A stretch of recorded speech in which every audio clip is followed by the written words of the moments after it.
वंदे मातरम प्यारे बच्चों, कैसे हैं आप सब। मुझे उम्मीद है कि आप बिल्कुल अच्छे होंगे। बच्चों, स्वागत है आपका मेरे एक और नए वीडियो में। और आज का हमारा वीडियो जो है कोल एंड पेट्रोलियम चैप्टर से संबंधित है। कोल एंड पेट्रोलियम चैप्टर में हम 4 टॉपिक्स को कवर कर रहे हैं। पहला है हमारा रिसोर्सेज, दूसरा है नेचुरल रिसोर्सेज, तीसरा है फॉसिल फ्यूल और चौथा है coal types and tricks to remember. इसका मतलब ये है कि कोल कितने टाइप के होते हैं और उनको याद करने के लिए हमने एक ट्रिक बनाई है। आप उस ट्रिक को देखिएगा और मुझे विश्वास है कि वो ट्रिक जानने के बाद से आप कभी भी कोल की 4 वैरायटी को नहीं भूल पाएंगे। तो बच्चों, मैंने आप लोगों की सुविधा के लिए इस पूरे चैप्टर के 2 पार्ट में वीडियो बनाए हैं। ये जो टॉपिक है हमारा, ये पार्ट 1 है और इस चैप्टर के बाकी बचे हुए जो हमारे टॉपिक्स हैं वो पार्ट 2 में हमने कवर किए हैं। तो बच्चों, चलिए वीडियो को स्टार्ट करते हैं। अच्छा बच्चों, क्या आप जानते हैं कि हमारे अर्थ में 2 तरीके की मूवमेंट पाई जाती है और इन 2 तरीके की मूवमेंट को समझने के लिए मैंने यहाँ पे अपने दोनों हाथ में एक एक बॉल ले रखी है। आप इस दोनों बॉल पे फोकस करिएगा तो आपको पता चल जाएगा कि मैं आपको क्या बता रहा हूँ। ये जो मेरे बाएं हाथ में पीले रंग की बॉल है, ये हमारा सन है और ये जो मेरे दाहिने हाथ में कलरफुल बॉल है, ये हमारी पृथ्वी है। तो मैं आपको ये बता रहा था कि हमारी पृथ्वी में 2 तरीके की मूवमेंट पाई जाती है।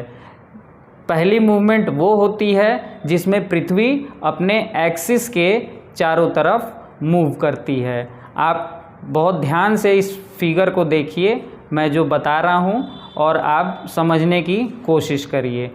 तो देखिए, आपको ये दिख रहा होगा कि ये इस स्थिति में ना हमारा सन का कोई मूवमेंट हो रहा है और ना ही पृथ्वी अपनी जगह से इधर या इधर हो रही है। ये जो मूवमेंट है हमारी पृथ्वी का, ये अपने एक्सिस पे हो रहा है, यानी इसकी पोजीशन नहीं बदल रही है, ये सिर्फ और सिर्फ अपने एक्सिस के चारों तरफ मूव कर रही है। तो पृथ्वी की इस मूवमेंट को हम रोटेशन बोलते हैं। ये तो हुआ पहला। और दूसरा, पृथ्वी का वो मूवमेंट होता है जब पृथ्वी अपने एक्सिस के चारों तरफ रोटेट करते करते सन के चारों तरफ रोटेट करती है। आप इस चीज़ को अच्छे से समझ पा रहे होंगे कि ये जो है हमारी पृथ्वी है और सन हमारा बीच में है और पृथ्वी सूर्य का एक चक्कर लगा रही है। तो इस तरीके की मूवमेंट को हम रिवॉल्यूशन बोलते हैं।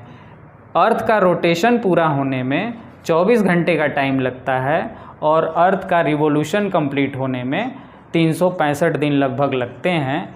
अब आप ये सोच रहे होंगे कि मैं पृथ्वी के बारे में आपको इतनी बातें क्यों बता रहा हूँ।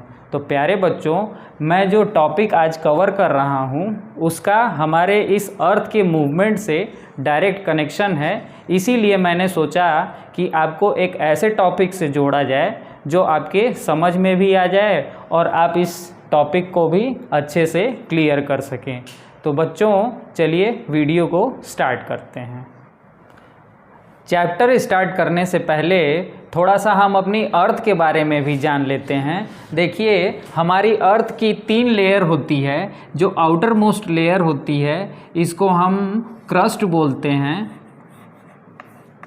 ये जो मिडिल लेयर होती है हमारी, इसको हम मेंटल बोलते हैं।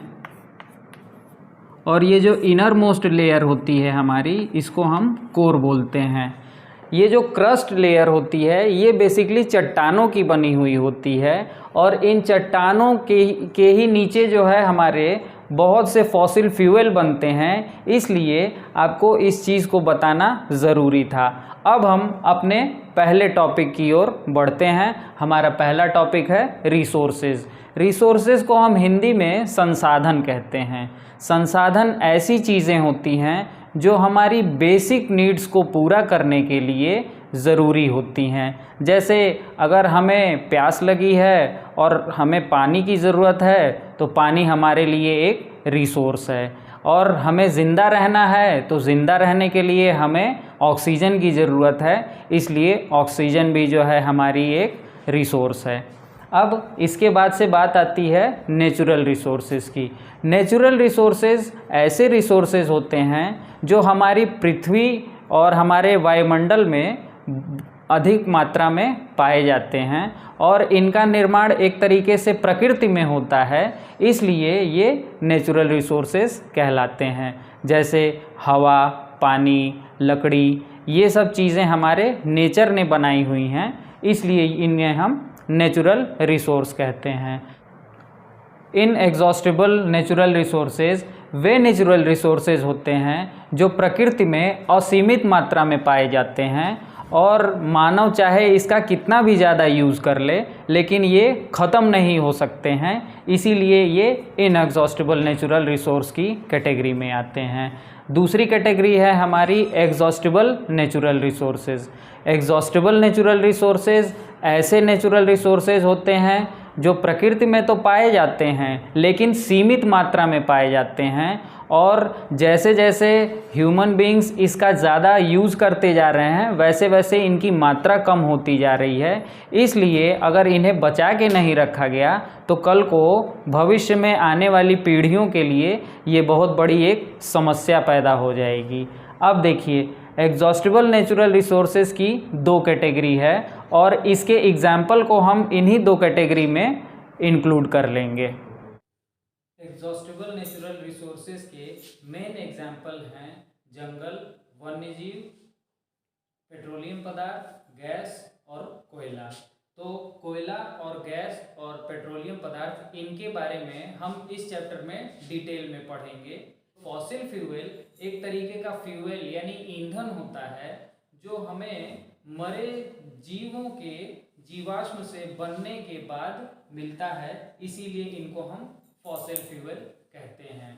इस चैप्टर में हम एग्जॉस्टिबल नेचुरल रिसोर्सेज के कुछ एग्जाम्पल्स की स्टडी डिटेल में करेंगे, जैसे कोयला, गैस और पेट्रोलियम पदार्थ है। क्योंकि इन तीनों पदार्थों का निर्माण जो है वो जीवाश्मों से होता है, इसीलिए इन्हें हम जीवाश्म ईंधन कहते हैं। और यही हमारा तीसरा टॉपिक है, फॉसिल फ्यूल यानी जीवाश्म ईंधन। तो अब तो आप समझ गए होंगे कि जीवाश्म ईंधन किसे कहते हैं। अगला हमारा टॉपिक है कोल। कोल यानी कोल को हम हिंदी में कोयला कहते हैं। ये भी एक तरीके का ईंधन होता है जिसको जलाने पे कार्बन डाइऑक्साइड गैस निकलती है। आजकल इसका उपयोग बहुत सीमित कर दिया गया है और अब ये बड़े बड़े थर्मल पावर स्टेशनों में ईंधन के रूप में प्रयोग होता है। तो प्यारे बच्चों, कोयला हमारा एक जीवाश्म ईंधन होता है जिसका प्रयोग हम अलग अलग जगहों पे करते हैं। जैसे पहले हम कोयले का उपयोग घर में खाना बनाने के रूप में करते थे। बहुत सी फैक्ट्रियों में भी जो है ईंधन के रूप में इसका इस्तेमाल होता था। पहले की जो रेलगाड़ियाँ चलती थी उन रेलगाड़ियों के इंजन में कोयले का इस्तेमाल किया जाता था। तो इस तरीके से कोयले के बहुत से इस्तेमाल हुआ करते थे, लेकिन अब कोयले के इस्तेमाल को बहुत सीमित कर दिया गया है। कोयले का निर्माण जो है वो मरे हुए पौधों और पेड़ों के हजारों वर्षों तक पृथ्वी के अंदर दब जाने की वजह से होता है। कोयले को जलाने पे कार्बन डाइऑक्साइड गैस बाहर निकलती है और ये कार्बन डाइऑक्साइड गैस हमारे वातावरण के लिए बहुत ही खतरनाक और जहरीली गैस होती है। इसलिए कोयले के प्रयोग को काफ़ी सीमित कर दिया गया है और कोयले की जगह अन्य वैकल्पिक ईंधनों का प्रयोग आजकल होने लगा है। आइए बच्चों, अब देखते हैं कि कोयला कितने प्रकार का होता है, यानी टाइप्स। तो बच्चों, कोयला मेनली 4 तरीके का होता है और उसको याद रखने के लिए मैंने एक ट्रिक बनाई है। आप पहले इस ट्रिक को देखिए, फिर मैं आपको डिटेल में बताता हूँ कि ये ट्रिक क्या चीज़ लिखी हुई है।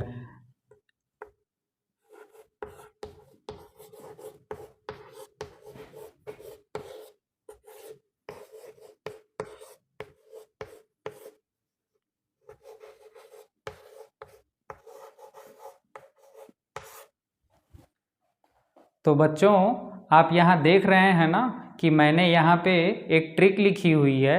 इस ट्रिक को मैं अच्छे से बताता हूँ। ये ट्रिक पढ़ने में थोड़ी सी आपको हो सकता है अच्छी ना लगे, लेकिन मेरा उद्देश्य यहाँ आपको कोयले के 4 टाइप्स को याद कराना है। यहाँ पे जो नाम लिखा हुआ है, मैं आप सब से ये कहूँगा कि इसको पर्सनली बिल्कुल मत लीजिएगा। ये सिर्फ याद करने के लिए मैंने ये नाम यूज़ किया है। तो देखिए यहाँ पे मैंने लिखा है एंथोनी बेटा ले पीट। यही हमारी ट्रिक है। कोयले की पहली वैरायटी है और इसका नाम है एंथ्रेसाइट।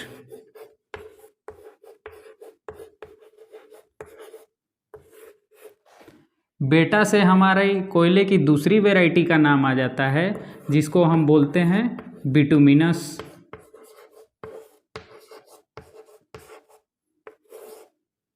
ले से हमारी कोयले की तीसरी वैरायटी आ जाती है, जिसको हम बोलते हैं लिग्नाइट। और हमारी चौथी वैरायटी है पीट, यानी पिटवा। तो बच्चों, आपको ये ज़रूर समझ में आ रहा होगा कि मैंने ये जो ट्रिक लिखी थी, ये ट्रिक कोयले की इन 4 वैरायटियों के नाम को याद करने की ट्रिक है। एंथोनी यानी एंथ्रेसाइट, बेटा माने बिटुमिनस, ले माने लिग्नाइट और पीट माने पिटवा। यही जो है कोयले की 4 वैरायटी होती है। इसमें एंथ्रेसाइट जो कोयला होता है वो सबसे अच्छी कैटेगरी का कोयला होता है, और ये जो पिटवा नाम का कोयला होता है ये सबसे वर्स्ट क्वालिटी का कोयला होता है। तो बच्चों, यहाँ पे इस चैप्टर का पहला पार्ट ख़त्म होता है। वीडियो अगर पसंद आया हो तो वीडियो को लाइक ज़रूर कीजिए, अपने दोस्तों में शेयर कीजिए और चैनल को सब्सक्राइब ज़रूर कीजिए। इसका अगला पार्ट मैं बहुत जल्दी लेके आ रहा हूँ। आप मुझे कमेंट बॉक्स में बताइएगा कि आपको ये पार्ट कैसा लगा। चलिए फिर मिलते हैं अगले पार्ट में।